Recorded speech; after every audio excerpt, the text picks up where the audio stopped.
د حج اوقاف پخوانی وزیر د طالبانو په هڅه بیرته هیواد ته راستون شو.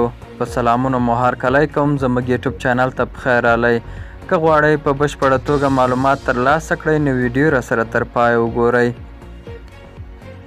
د طالبانو د هڅو په دوام د حج او اوقافو پخوانی وزیر محمد صدیق چکري هیواد ته راستون شوی دی. نوموړي له رسنیو سره په خبرو کې ویلي چې هیواد ته په راتګ خوښ دی او تمه لري چې وکړی شي په خپل هیواد کې اغیزناک تمام شي. نوموړي همداراز د حکومتي چارواکو له تاوده هرکلي مننه کړې ده.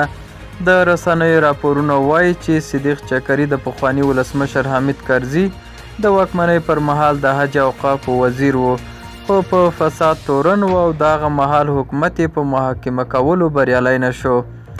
نوموړي له هغه مهاله په لندن کې ژوند کاوه چې اوس د تماس کمیسیون په هڅو بیرته هیواد ته راستون شوی دی.